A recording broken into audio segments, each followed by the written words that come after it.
दोस्तों, कैसे हैं आप लोग। आशा और उम्मीद करता हूं कि आप लोग बहुत अच्छे होंगे।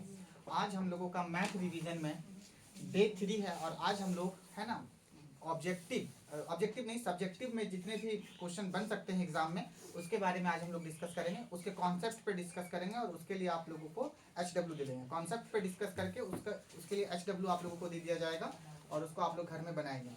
तो देखिए, कल मैं आप लोगों को बता करके छोड़ा था कि सिद्ध करें कि दी गई संख्या अपरिमेय संख्या है। आज उस पर थोड़ा और विस्तार से मैं आप लोगों को बता देता हूँ, ठीक है, क्योंकि ये क्वेश्चन एग्जाम में अक्सर पूछा जाता है। क्वेश्चन कैसे एग्जाम में पूछा जाएगा, ध्यान से थोड़ा देखना आप लोग। मान लो एक क्वेश्चन हमने लिया, सिद्ध करें कि 5 माइनस रूट 3 एक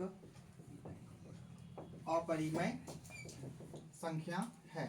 ऐसे एग्जाम में क्वेश्चन आप लोगों से पूछ लिया जाएगा। सिद्ध करें कि 5 माइनस रूट 3 एक अपरिमेय संख्या है। इसको आप लोग कैसे बनाओगे? तो बड़ा ही सिंपल वे में इसको बनाना है। ध्यान से देखिए कैसे आप लोग बनाओगे। सबसे पहले लिखना आप लोग हल। सिद्ध करने क्या बोला है? 5 माइनस रूट 3 एक अपरिमेय संख्या। देखो, ये जाहिर सी बात है कि यहाँ पर अगर रूट आ गया तो ये क्या बन जाएगा? अपरिमेय। ये अपरिमेय संख्या है, लेकिन हमको थोड़ा सा बना के दिखाना है ना। तो अगर आप बना दोगे तो एग्जाम में आपको 2 मार्क्स मिलेंगे। चलिए, तो अगर आपको बोला है कि 5 माइनस रूट 3 एक अपरिमेय संख्या है, इसको सिद्ध करें, तो जो सिद्ध करने बोला है उसका उल्टा मान लीजिए। माना, आप लोगों को लिखना है माना 5 माइनस रूट 3 एक परिमेय संख्या है। आप लोगों को ऐसे मान लेना है, माना 5 माइनस रूट 3 क्या है? एक परिमेय संख्या है। तो अगर बाबू ये परिमेय संख्या है तो परिमेय संख्या को हम लोग कैसे लिखते हैं बताओ? परिमेय संख्या को हम लोग बटा के रूप में लिखते हैं, P बटा Q के रूप में।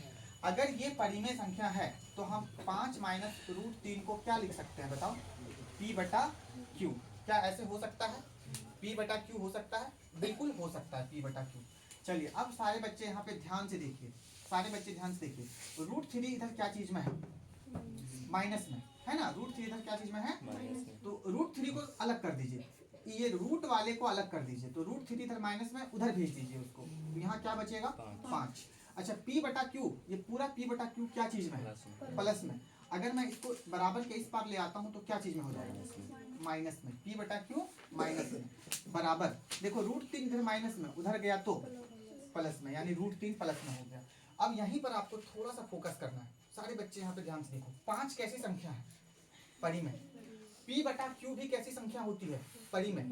मतलब इधर वाला बराबर के इधर वाला ये पूरा का पूरा परिमेय संख्या है। क्या है बाबू? और इधर वाला जो है, देखो ये कैसी संख्या है? अपरिमेय संख्या। आपको यहीं पे लिखना है। देखो कैसे इसको बनाएंगे। आप ऐसे भी बना सकते हो कि ये वाला जो है ना, वो कैसी संख्या है बताओ? परिमेय संख्या। ये परिमेय है। और ये वाला जो पोर्शन है वो क्या है बताओ? अपरिमेय है। क्या है बाबू? अपरिमेय। एक तरफ परिमेय है और दूसरी तरफ क्या है? अपरिमेय है। ये पूरा परिमेय है क्योंकि P बटा Q भी परिमेय और 5 भी क्या है? परिमेय। और रूट 3 क्या है बताओ? अपरिमेय। देखो यहाँ पे है ना। और हम लोग जानते हैं कि परिमेय कभी भी अपरिमेय के बराबर नहीं हो सकती है। परिमेय कभी भी अपरिमेय के बराबर हो सकती है क्या? नहीं हो सकती है, कभी भी नहीं हो सकती है। इस बात को याद रखना है ना। जब ये दोनों आपस में कभी बराबर नहीं हो सकती है तो जो हमने मान रखा है कि 5 माइनस रूट 3 बराबर होगा P बटा Q का, देखो हमने क्या माना? हमने माना कि ये अपरिमेय है। और ये अपरिमेय किसके बराबर है?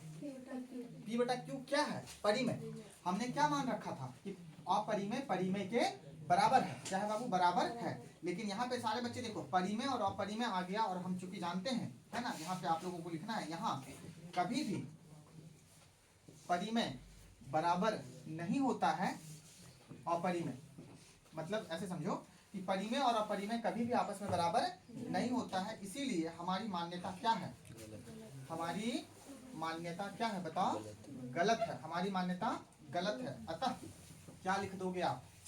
5 माइनस रूट 3 कैसी संख्या है? एक अपरिमेय संख्या है। आपको ऐसे लिख देना है। बस इतना आप लिख दोगे, आपको नंबर मिल जाएगा। बस एक तरफ परिमेय दिखा दो, एक तरफ अपरिमेय दिखा दो, और दोनों को बराबर नहीं है ये दिखा दो, है ना। दोनों बराबर नहीं है ये दिखा दो, आपका एग्जाम में आपको अच्छा नंबर मिलेगा। चलिए, एक क्वेश्चन इस पर मैं और आप लोगों को बनाकर दिखाता हूँ। देखिए, जैसे कि एक क्वेश्चन और एग्जाम में पूछा गया है। सारे बच्चे यहाँ पे ध्यान से देखना। यहाँ पे एग्जाम में क्वेश्चन पूछा गया है। एक और लेता हूँ मैं। सिद्ध करें सिद्ध करे कि 2024 में ये क्वेश्चन पूछा गया है, सिद्ध करे कि 2 प्लस रूट 3 का होल स्क्वायर, 2 प्लस रूट 3 का होल स्क्वायर एक परिमेय संख्या नहीं है, एक परिमेय संख्या नहीं है। सारे बच्चे गौर से देखना, क्वेश्चन क्या पूछा गया एग्जाम में कि सिद्ध करे कि 2 प्लस रूट 3 का होल स्क्वायर एक परिमेय संख्या नहीं है। परिमेय संख्या नहीं है इसका क्या मतलब है? अपरिमेय है। जो परिमेय संख्या नहीं होगा वो क्या होगा? अपरिमेय। वो क्या होगा? अपरिमेय। मतलब यहाँ भी हमें क्या सिद्ध करना है? यहाँ भी हमें सिद्ध करना है कि ये जो संख्या है, ये जो दी गई संख्या है वो क्या होगा? अपरिमेय। क्या होगा बाबू? अपरिमेय। मतलब यहाँ भी हमको अपरिमेय ही सिद्ध करना है। तो परिमेय संख्या नहीं है, तो परिमेय संख्या अगर नहीं है तो वो क्या माना जाएगा?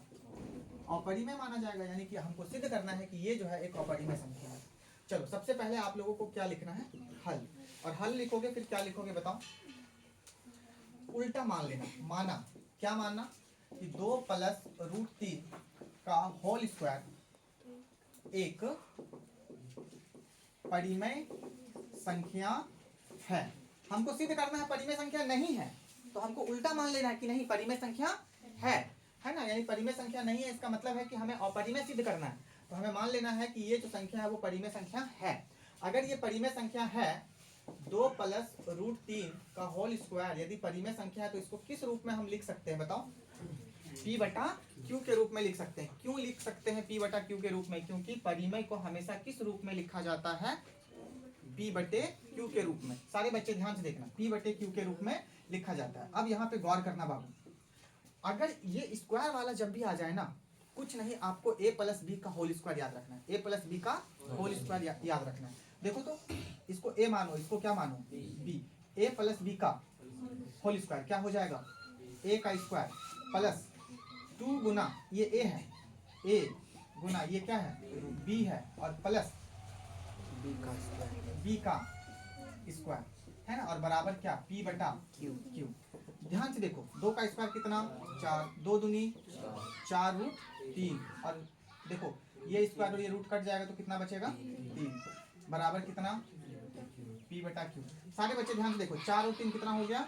7 प्लस रूट 3। ध्यान से देखो सारे बच्चे, 4 और 3 जोड़ दो, कितना हो गया? 7। 7 और 4 रूट 3 ये नहीं जुटेगा, 7 और 4 11 मत कर देना है ना, ये 4 रूट 3 के साथ है तो यहीं रहेगा। बराबर कितना? P बटा Q। अब तुम लोगों को कुछ भी नहीं करना है यहाँ पे अब तुम लोगों को कुछ भी नहीं करना है। अब सारे बच्चे गौर से देखो, बराबर के इस पार देखो और बराबर के उस पार देखो। बराबर के इस पार तुमको क्या मिल रहा है? देखो यहाँ रूट आ गया ना, अगर यहाँ रूट आ गया तो ये कैसी संख्या हो गई? बताओ सारे बच्चे, अपरिमेय। कैसी संख्या हो गई ये? अच्छा, और उधर देखो बराबर के उस पार देखो तो बटा में है, किस रूप में है? तो ये क्या हो गई? मतलब एक तरफ परिमेय हो गया और दूसरे तरफ, मतलब एक तरफ अपरिमेय हो गया और दूसरे तरफ क्या हो गया? परिमेय। और यहाँ पे दिख रहा है कि परिमेय और अपरिमेय बराबर है, लेकिन हम जानते हैं कि परिमेय और अपरिमेय कभी भी बराबर नहीं होती है। यहाँ पे आपको लिखना है, चूंकि अपरिमेय बराबर नहीं होती है किसके? परिमेय के, है ना। परिमेय अपरिमेय कभी भी परिमेय के बराबर नहीं होती है। तो मैं इधर थोड़ा बना देता हूँ, परिमेय कभी भी अपरिमेय कभी भी परिमेय के बराबर नहीं होती, क्योंकि हमारी मान्यता क्या है? गलत। आपको क्या लिखना है? हमारी मान्यता गलत है ना। हमारी मान्यता अगर गलत है तो अतः हम क्या लिख सकते हैं बताओ? 2 प्लस रूट 3 का स्क्वायर एक अपरिमेय संख्या है। तो इतना अगर आप लिखते हो तो आपको नंबर एग्जाम में मिलेगा। तो ऐसे करके बना लेना है, ठीक है? देख लो। चलिए, तो इसमें एक क्वेश्चन और मैं आप लोगों को बताता हूँ सिद्ध करने वाले में। जैसे कि आपसे क्वेश्चन पूछा जा सकता है, सिद्ध करें कि 5 माइनस 2 रूट 3 एक अपरिमेय संख्या है। बाबू सुनो, क्वेश्चन क्या पूछा जा सकता है? सिद्ध करें कि 5 माइनस, यहाँ पे ध्यान दो, 5 माइनस 2 रूट 3 क्या है? एक अपरिमेय संख्या है। यहाँ पे सारे बच्चे गौर करो, ठीक है? देखो इसको कैसे बनाएंगे, हमको सिद्ध करने बोला है क्या, अपरिमेय, तो हम लोग क्या मान लेंगे, उल्टा। माना 5 माइनस 2√3 क्या है, एक, बोलो सारे बच्चे, क्या है, एक परिमेय संख्या है। अगर ये परिमेय संख्या है, सारे बच्चे गौर करना, अगर ये परिमेय संख्या है तो अगर ये परिमेय संख्या है तो ये क्या हो जाएगा, p बटा q के बराबर, क्योंकि परिमेय संख्या हमेशा किस रूप में होता है, p बटा q के रूप में होता है। किस रूप में होता है, p बटा q के रूप में। अब सारे बच्चे गौर करो, क्या गौर करोगे, अब देखो 2√3 क्या चीज में है, माइनस हटाना है, 2√3 माइनस में है, बराबर के उस पार भेज देंगे तो क्या चीज में हो जाएगा, बोलो, प्लस में। ठीक है, तो यहाँ क्या बचेगा, 5 है ना, और p बटा q बराबर के उस पार क्या चीज में है, प्लस में, इधर आ जाएगा तो क्या चीज में हो जाएगा, माइनस में, और बराबर के इस पार 2√3 माइनस में था, इधर उधर गया तो प्लस में। क्या इतना कर पाओगे तुम लोग। अब देखो ये 5 भी परिमेय संख्या और ये p बटा q भी परिमेय संख्या है ना, और इधर देखो 2√3 कैसी संख्या है, अपरिमेय संख्या। आप लोगों को लिखना है कि ये कैसी संख्या है, परिमेय, और ये क्या है, अपरिमेय। क्या लिखना है, अपरिमेय। क्या इतना नहीं लिख पाओगे। और हम जानते हैं कि परिमेय और अपरिमेय कभी भी बराबर नहीं होता, तो क्या लिखोगे, चूंकि परिमेय बराबर नहीं क्या, अपरिमेय, यानी कि परिमेय और अपरिमेय कभी भी बराबर नहीं हो सकता है ना। हमारी मान्यता क्या है, हमारी मान्यता गलत है, हमारी मान्यता गलत है। अतः क्या बोलो, 5 माइनस 2√3 एक अपरिमेय संख्या है, अपरिमेय संख्या है, ऐसे। तो ये बन गया। जैसे कि एक क्वेश्चन और एग्जाम में पूछा जा सकता है, सिद्ध करें कि √5 एक अपरिमेय संख्या है। देखना सारे बच्चे, देखना, सिद्ध करें कि क्या √5 क्या है, एक अपरिमेय संख्या। सारे बच्चे यहाँ पे गौर से देखो, सारे बच्चे गौर से देखो। तो हम लोग क्या मान लेंगे, हल माना √5 एक क्या है, बताओ बाबू, परिमेय संख्या है, ऐसे मान लेंगे। ठीक है, तो अगर √5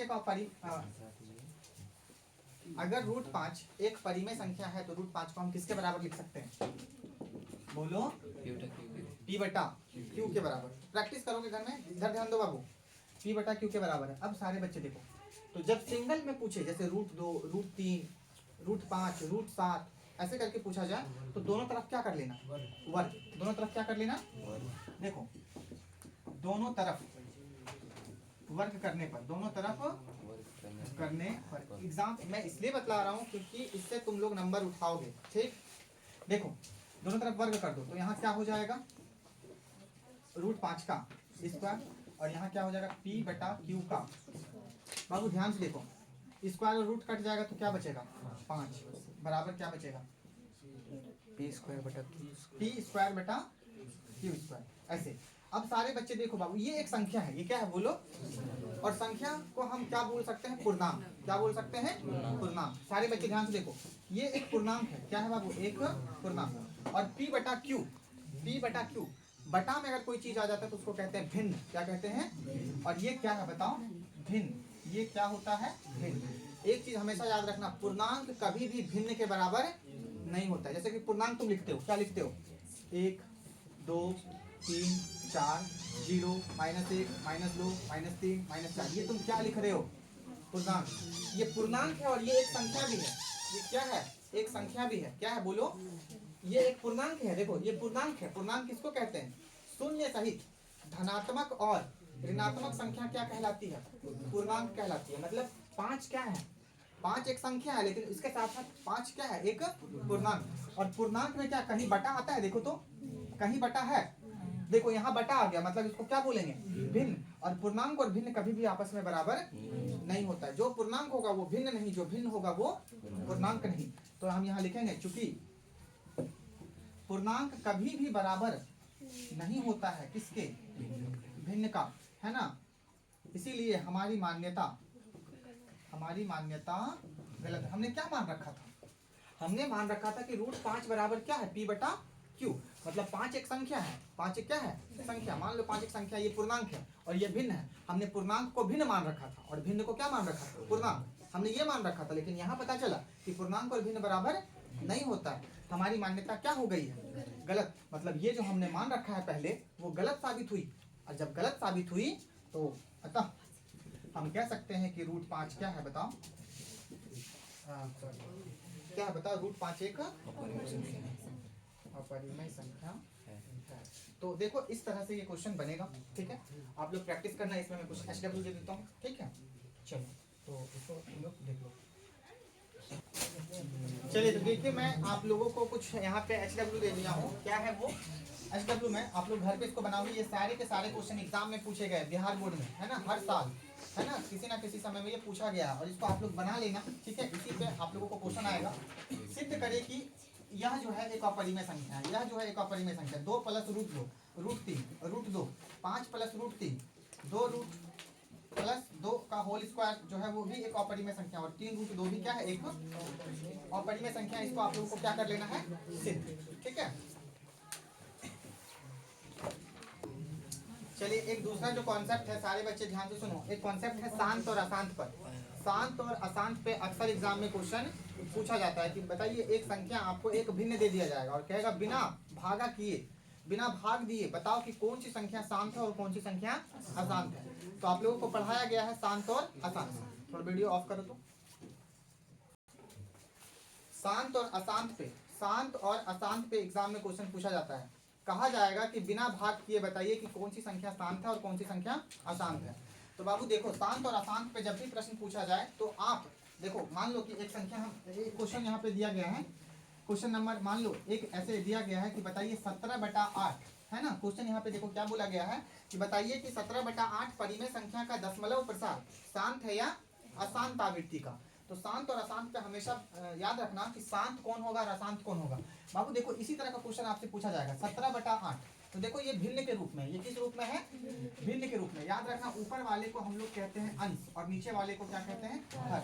ऊपर वाले को अंश और नीचे वाले को हर। तो कोई संख्या शांत कब होगी, जब उसके हर में, जब उसके हर में। अगर शांत के लिए बात किया जाए तो याद रखना हर में, हर का गुणनखंड निकालिए। हर का क्या निकालिए, हर का जो भी संख्या है उसका क्या निकाल लीजिए, अभाज्य गुणनखंड। हर का अभाज्य गुणनखंड या हर के अभाज्य गुणनखंड में याद रखना या तो 2 गुना 5 आएगा, या तो केवल 2 आएगा, या तो केवल 5 आएगा। ये 3 नियम यदि फॉलो करता है कोई भी हर, सुनो मान लो ये 17/8 है, तो ऊपर वाला अंश नीचे वाला हर। अंश पर हमको ध्यान नहीं देना है, हमको ध्यान सिर्फ कहाँ देना है, हर पर, है ना। नीचे वाले को ध्यान से देखो, यदि हर के अभाज्य गुणनखंड में, अभाज्य गुणनखंड में, सारे बच्चे गौर से देखो, अभाज्य गुणनखंड में 2 गुना 5 आ जाए, या 2 आ जाए, या 5 आ जाए। कहने का तात्पर्य ये है कि उसका अभाज्य गुणनखंड करो, तोड़ो, छोटा रूप करो और देखो कि उसमें क्या क्या आ रहा है। क्या 2 और 5 आ रहा है, क्या केवल 2 आ रहा है, क्या केवल 5 आ रहा है, या 2 और 5 आ रहा है। तो यही तीनों पर आधारित ये प्रश्न बनेगा। अगर ये तीनों, ये 2 गुना 5, 2 या 5 के अलावे कोई दूसरी संख्या आ जाती है, जैसे 3, 7, है ना, 8, 9, ऐसी कोई संख्या आ जाती है तो उसको हम अशांत मान लेते हैं। क्या मान लेते हैं, अशांत। शांत के लिए क्या जरूरी है, 2 गुना 5 या केवल 2 या केवल 5। देखो जैसे कि यहाँ क्या दिया है, मैं हल कर रहा हूँ, बना रहा हूँ। 17/8 है, देखो कैसे इसको शांत माने कि अशांत। तो 17/8 है, यहाँ 17 है, लिख दो और इसको तोड़ो। 8 को तोड़ोगे तो क्या मिलेगा, 2 गुना 2 गुना 2, यानी नीचे केवल क्या मिला। देखो याद रखना हर के अभाज्य गुणनखंड, ये अभाज्य गुणनखंड किए, छोटा किए इसको, और यहाँ पे केवल 2 मिला, 5 नहीं मिला, कोई बात नहीं, 2 तो मिला ना। तो 2 मिल गया तो इसको हम क्या मान लेंगे, शांत आवृत्ति का है। क्या है बाबू, शांत आवृत्ति का, ये शांत आवृत्ति का। अगर एग्जाम में क्वेश्चन आप लोगों से पूछ लिया जाए, एग्जाम में आप लोगों से क्वेश्चन पूछ लिया जाए कि आपके पास एक संख्या है 3/8, बताइए कि इसका दशमलव प्रसार शांत है कि अशांत। और 2 नंबर में पूछा जाता है, बताइए ये शांत है कि अशांत। कैसे बनाओगे, सबसे पहले इसका पूर्णांक तोड़ोगे। 8 तिया, पूर्णांक कैसे तोड़ा जाता है, 8 तिया 24, 24 और 3 27/8, 27/8 8। पूर्णांक कैसे तोड़ा जाता है? अब ऊपर वाले पर ध्यान नहीं देना है, रहने दो, नीचे वाले को तोड़ो। 2 गुना 2 गुना 2, केवल क्या आया? 2। तो नीचे केवल 2 आ जाए, ध्यान दो, नीचे केवल 5 आ जाए या 2 और 5 दोनों आ जाए, तो उसको क्या मान लेंगे? शांत आवृत्ति। उसे क्या मान लेंगे? शांत आवृत्ति का है, या शांत आवृत्ति है। अच्छा, और एग्जाम में अगर क्वेश्चन पूछ लिया जाए, जो कि पूछा गया है एग्जाम में, क्या पूछा गया है कि बिना भाग दिए बतावे कि परिमेय संख्या 2/5 का दशमलव प्रसार शांत है या अशांत। देखो एक क्वेश्चन और पूछा गया है 2/25 और बताना है बिना भाग दिए कि ये शांत है कि अशांत। ध्यान से सुनो, हमको ऊपर से मतलब नहीं है, ऊपर वाले को अंश कहते हैं, नीचे वाले को हल, ऊपर से मतलब नहीं है। तो यहाँ पे हल लिखेंगे, 2 बटा कितना है बताओ? 25। देखो तो क्या आ गया, 2 और 25 को तोड़ दो, नीचे वाले को 5 गुना, तोड़ने का मतलब उसका आभाज्य गुणनखंड करो, 5 गुना 5 25 25, नीचे केवल क्या आया? केवल 5 आया। और केवल अगर 5 आएगा तो उसको क्या मान लेंगे? शांत। केवल 2 आएगा तो क्या मान लेंगे? केवल 5 आएगा तो क्या मान लेंगे? केवल 2 और 5 आएगा तो क्या मान लेंगे? शांत। तो यहाँ क्या लिख देंगे? यह शांत आवृत्ति का है। और इतना अगर तुम लोग बना लेते हो तो तुमको क्या मिलेगा?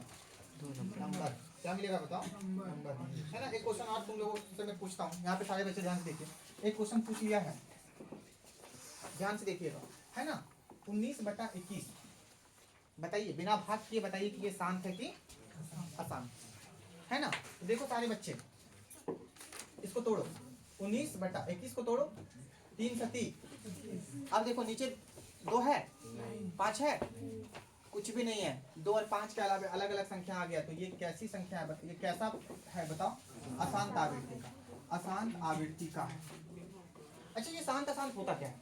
शांत और अशांत थोड़ा सा समझो। शांत का मतलब कि यदि हम इसको इससे भागा देंगे ना, तो दशमलव के बाद कुछ संख्या आएगी और वो क्या हो जाएगा? रुक जाएगा। क्या हो जाएगा? रुक जाएगा, है ना। देखो शांत का मतलब क्या होता है कि इसको 8 से अगर 27 को मैं भागा दूं तो कुछ संख्या के बाद वो रुक जाएगा, वो संख्या आएगी नहीं, बढ़ते नहीं चली जाएगी। लेकिन अशांत का मतलब क्या होता है कि तुम भागा देते चले जाओ, तुम्हारी जिंदगी तमाम हो जाएगी भागा देते देते, लेकिन पॉइंट के बाद संख्या आता ही रहेगा, संख्या आता ही रहेगा और संख्या आता ही रहेगा। तो इस प्रकार से ये वाला याद रखना, है ना। इसमें और क्वेश्चन तुम लोगों से पूछा जा सकता है, ध्यान से देखना कि एक क्वेश्चन है आपका, एक क्वेश्चन है 6/30। क्या है 6/30? तो ये शांत है कि अशांत? अब देखो यहाँ 6 है, इसको ऐसे ही रहने दो, 30 को तोड़ो, 2 गुना 3 गुना 5। बाबू देखो यहाँ पर 2 आ गया, ठीक है, यहाँ पर 3 आ गया, सॉरी यहाँ पर 5 आ गया, 2 और क्या आ गया बताओ? 5। लेकिन यहाँ पर एक संख्या और क्या आ गया बताओ? 3। यहाँ पर एक संख्या और आ गया, क्या बताओ? 3। तो क्या ये शांत है? हाँ शांत है। ऊपर ऊपर कटेगा नहीं। देखो यहाँ ये 3 से ये 6 कट जाएगा, कितने बार में? 2 बार में। यहाँ क्या बच गया? 2, ऊपर 2 और नीचे क्या बच गया? 2 गुना 5। देखो नीचे केवल क्या है? 2 गुना 5, 2 गुना 5। तो इसको क्या मान लेंगे? शांत। लेकिन एक क्वेश्चन तुम लोगों का आ जाए, 7/30 तोड़ो, 7/30, ऊपर 7 है और नीचे तोड़ो, 2 गुना 3 गुना 5, 2 और 5 आया, ठीक है। लेकिन क्या 2 और 5 के अलावा एक चीज और आ गया है, वो क्या है बताओ? 3।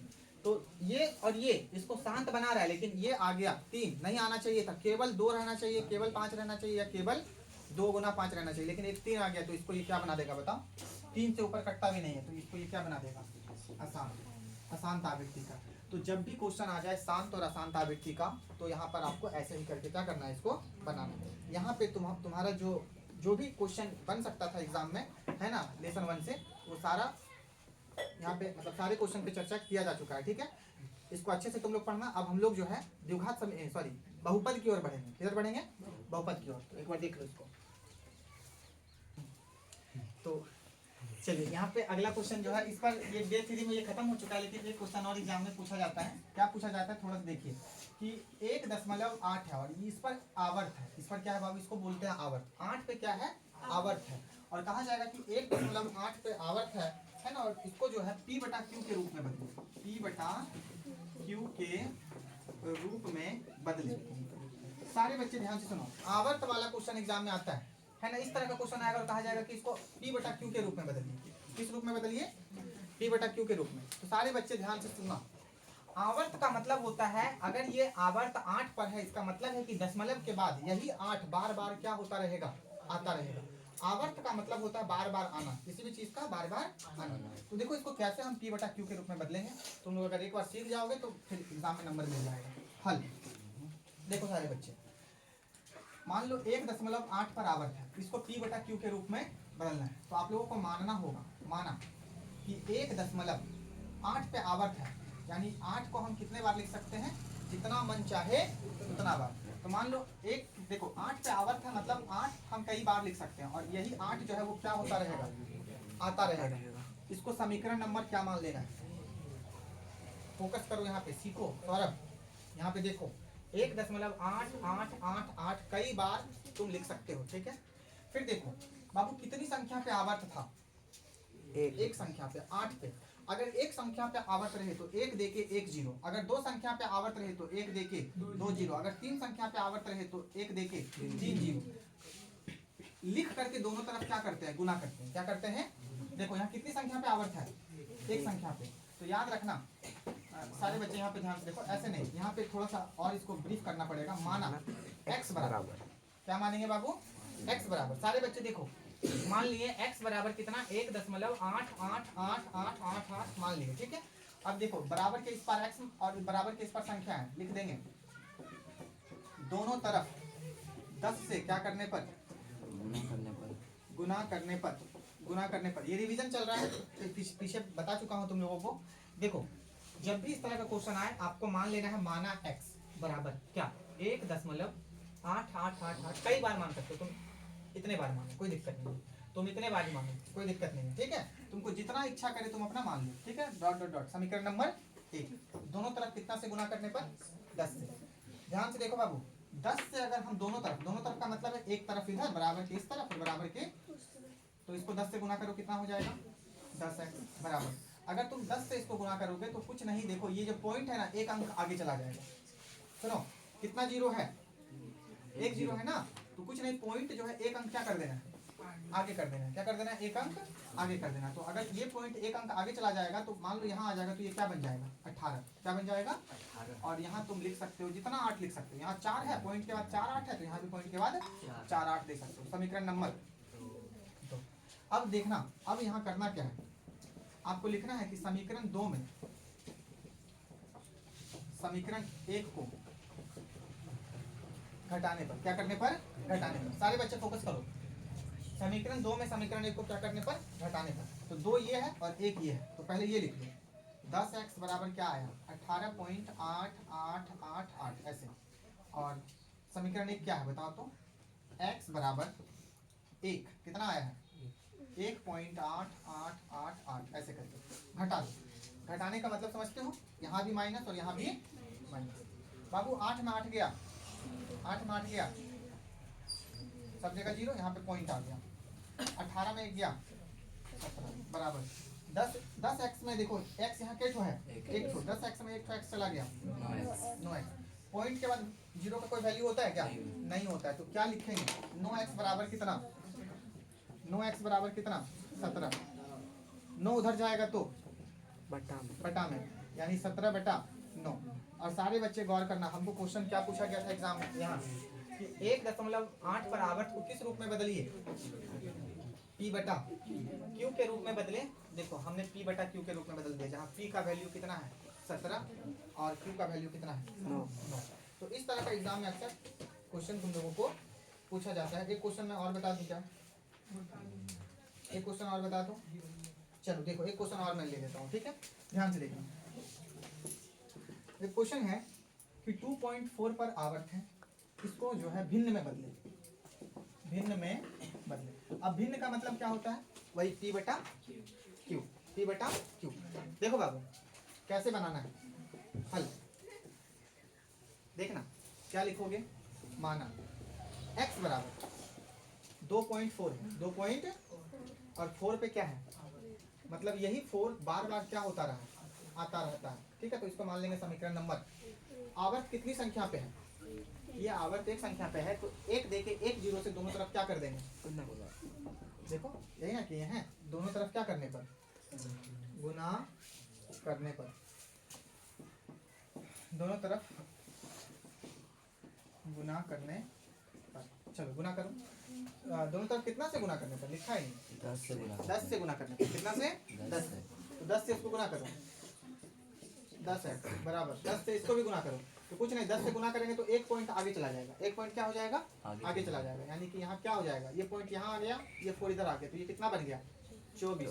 4 4 4 4, तुमको जितना मन करे तुम उतना लिखो, समीकरण नंबर 2, हाँ उतना ही लिखना जितना तुम यहाँ लिखे हो। पॉइंट के बाद यहाँ क्या 4 दिए हो, 1 2 3 4, 1 2 3 4 5, तो 1 2 3 4 5, ठीक है ऐसे समीकरण नंबर इसको 2 मान लेना। अब क्या लिखना है, अब समीकरण 2 में समीकरण 1 को क्या कर देना है, घटाने पर, क्या करने पर, तो 2 देखो क्या है, 10x बराबर कितना 24.4444 ऐसे, और एक क्या है हमारा x बराबर 2.44444 ऐसे करके। अब इसको घटा दो, घटाने पर बाबू देखो 10x में एक तो x घट जाएगा तो क्या बचेगा, 24 में 2 घट जाएगा 22 है ना, और दशमलव यहाँ सब जगह क्या बचेगा 0 है ना। और देखिए यहाँ पे 9x बराबर कितना 22, पॉइंट के बाद कोई वैल्यू नहीं होता है, 9 इधर चला जाएगा तो क्या चीज में हो जाएगा बटा में, 22/9, यानी x का वैल्यू कितना आ गया 22/9। तो ऐसे करके आप लोगों को बनाना है, ठीक है, समीकरण 1 और समीकरण 2, ठीक है। तो ये तुम्हारा है, इस पर अगर और हो सके तो मैं और बता दूंगा, ठीक है। और आज के लिए डे 3 के लिए इतना ही है ना, तुम लोग सारे बच्चे अच्छे से इसको देखो समझो, यहीं पर तुम्हारी वास्तविक संख्या का जो भी क्वेश्चन एग्जाम में बन सकता था सब कुछ बताया जा चुका है। अब डे 4 से हम लोग है ना अगले टॉपिक यानी कि लेसन 2 बहुपद में जो क्वेश्चन बन सकता है, और फिर उसके बाद 2 चर वाले रेखिक समीकरण है ना, प्रतिस्थापन विलोपन और वज्र गुणन विधि जो भी होगा उसको, जो वीवीआई क्वेश्चन है उसको हम लोग रिवीजन करेंगे, और एग्जाम में जो क्वेश्चन आ सकता है उसके लिए हम लोग रिवीजन करेंगे। तो वास्तविक संख्या यहीं पे खत्म होता है, इसमें कुछ और ऑब्जेक्टिव है, उस ऑब्जेक्टिव पे हम लोग आज ही चर्चा करेंगे है ना शाम के बैच में, और कंप्लीट हो जाएगा आज ये। और जो है तुम लोग जितने भी नए बच्चे हो इसको लाइक करो, सब्सक्राइब करो, शेयर करो है ना। बहुत बहुत धन्यवाद इतने प्यार से वीडियो को देखने के लिए, शांति से वीडियो को देखने के लिए। अगर आप लोगों को समझ आता है, पसंद आता है तो आप लोग लाइक भी करें, कमेंट भी करें, शेयर भी करें, और कमेंट करके बताएं कि कैसा लगता है वीडियो आप लोगों को, ठीक है। चलिए बहुत बहुत धन्यवाद आप लोगों का।